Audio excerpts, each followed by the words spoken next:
Welcome, everybody. This is the MasterClass. My name is Patricknazareth.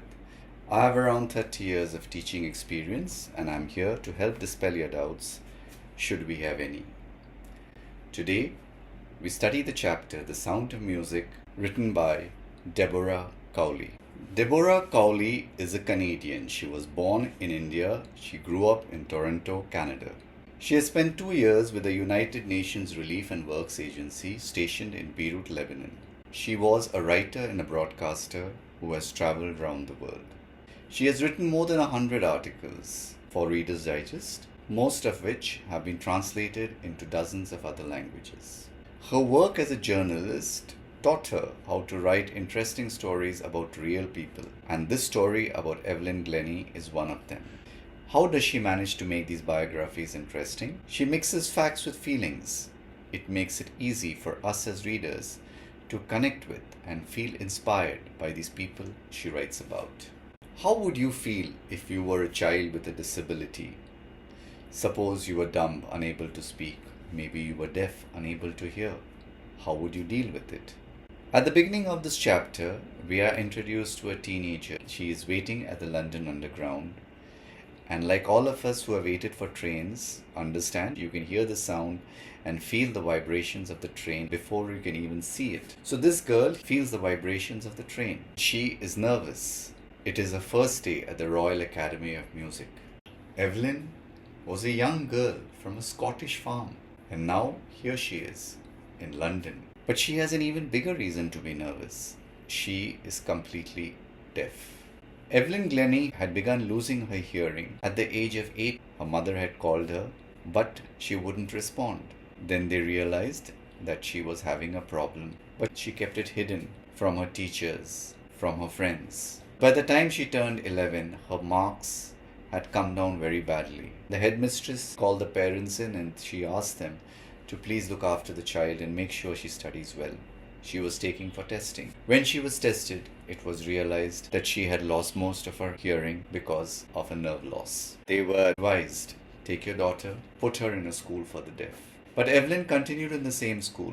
She realized she wanted to study music. She approached the music teachers. Most of them gently but firmly dissuaded her. They told her no. A child who cannot even hear, how can she play music notes? But there was one person, a percussionist, a teacher called Ron Forbes. A percussionist is a person who plays instruments that have to be shaken or hit, like the drums or cymbals. What did he do? He took 2 drums, which he had tuned to give off 2 different notes. And he taught her how to feel the music. You yourself, when you are listening to music, you would have heard the bass sound from the drums. They make your body vibrate. Evelyn Glennie found that when the tone was high, she could hear it from her waist up. And when the tone was deep, she could hear it from her waist down. Forbes kept on repeating this exercise. And soon Evelyn had realized that she could understand all the notes. She could literally feel the notes. She couldn't hear the notes, she could feel the notes with some part or the other of her body. That was the beginning of her passion. She was a hard-working girl and she mastered music. She became so good that she toured the UK with a youth orchestra. She auditioned for the Royal Academy of Music, a very difficult place to get into. She got the highest marks in history. She was given a seat in the place. 3 years of musical training, and she won most of the awards that were in offer. Evelyn never saw this as something amazing. She said, if you work hard and you realize what you want to do, you will definitely get there. This girl, who was deaf, now became the world's most sought after percussionist. She knew how to play over 1,000 instruments. During the interview that she had with Deborah Cowley, she only confessed to one thing, that she found it difficult to understand people who had beards. Why was that? Because she relied on reading their lips, reading their eyes, reading their facial expressions. And as you know, beards cover the face. If you have listened to a recording of Helen Keller, who was blind and deaf, you would find that she did not speak properly because she went deaf at a very young age. Not so Evelyn Glennie. Her voice was very clear because she started going deaf only when she was 8. She explained to the author that she could sense the music. She could feel it rising through her body, in her cheekbones, even her ear. And if she leans against the drums, the thump of the drums resonates through her body. If she's on a wooden platform, she stands barefoot so that the vibrations flow up into her. Wherever she goes, the audience takes a great deal of pride in her and enjoys her performances. In 1991, she was given an award by the Royal Philharmonic Society, the prestigious Soloist Award. Another person, a master percussionist, James Blades, said that God may have taken away her hearing, but he gave her something most extraordinary. Like he said, most of us like music. She doesn't just like music because she hears it, she feels it in every part of her body. That is why she is able to play so beautifully. But Evelyn says one thing, she has to work hard. Far harder than any classical musician. Because she has to concentrate and she has to train very hard. She cannot hear. Which is why she gives a lot of time to charities. She plays free in prisons. She plays free in hospitals so that money can be raised to help people. And deaf children, they see someone like them. She is deaf, so am I. If she can do so well, surely I can do a little bit more. I can also be as good as her. If not as good as her, at least somewhat good. Percussion are normally kept in the background, but Evelyn Glennie is so good that she has brought the drums to the forefront. The drums became her main mode of playing, of appealing to music. Handicapped people, they look at her and they feel, look at what she has accomplished. Why cannot I do it? And of course, to the millions of people who have had the pleasure of hearing her, Evelyn Glennie has brought a lot of joy and happiness. The main characters in the story, Evelyn Glennie, of course, the protagonist, a courageous girl, a girl who fights against everything in order to fulfill her passion. She overcomes her handicap, the loss of hearing. Isabel Glennie, her mother. We don't know much about her, but we understand that her support of Evelyn is the reason why Evelyn was able to do so well in life. Ron Forbes, a music teacher, a person who recognized the need of the child to shine at something, and even though she was deaf, he helped her become a master percussionist. James Blades, a master percussionist who recognizes Evelyn's talent. The settings: the platform of the London Underground, a metro station, where we are first introduced to Evelyn. The Royal Academy of Music, which is in London, where Evelyn goes to study.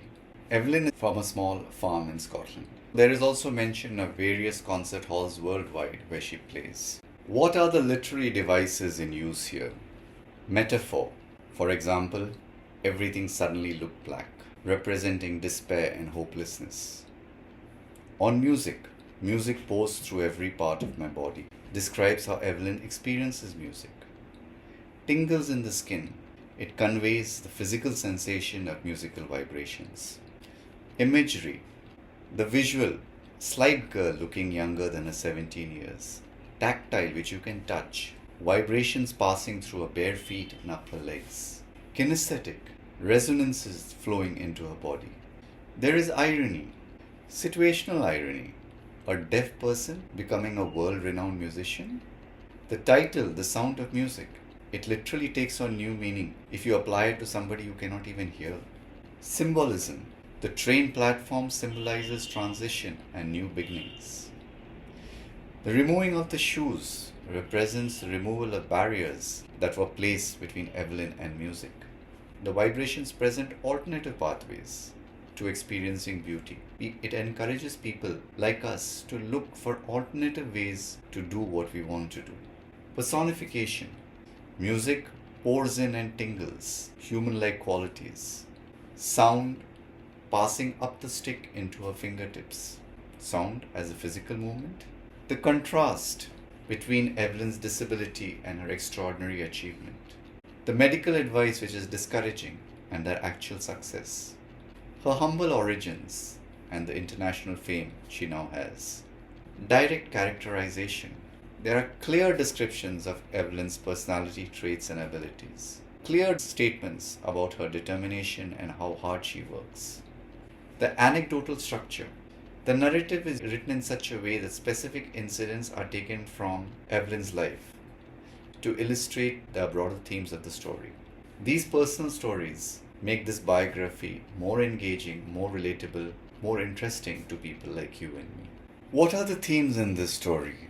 Triumph over adversity. No matter what your handicap is, if you have the will, you will find a way to overcome your handicaps. The power of music. Music is a universal language. There are no limitations to it. Everyone can connect, not just because they can hear well, but even through other senses. It highlights how important music is to human beings. Determination and hard work. Where would Evelyn have been if she had given up, if she had not worked hard? She did things over and over again. She practiced and practiced until she became so good that she was invited to other places to perform. Talent is never enough without hard work. Innovation and adaptation. Look at our Ron Forbes. He thought of an idea by which Evelyn could understand music. He used two drums in such a way that he was able to get his point across. Inspiration and social responsibility. Evelyn, having overcome her handicap, realized that there must be other people like her. And she took up this challenge, not just to inspire them, but equally she was fulfilling her responsibility towards society. The breaking of barriers and stereotypes. A girl who cannot even listen, a girl who is deaf. How difficult it must have been to learn music. And she did not just learn, she mastered them. She pulled the percussion section from the back to the front. And finally, the importance of mentorship. It is extremely important that there should be somebody in your life who will help you reach your goals, who will help you reach your aims. You should surround yourself by people who will not tell you that you cannot do this. Instead, you should look for people who will encourage you to find ways to fulfill your dreams. That's the story then there for you. I do hope I have been of help. If I have, please remember to like, subscribe and share. There might be others who would require our help. Thank you so much for watching.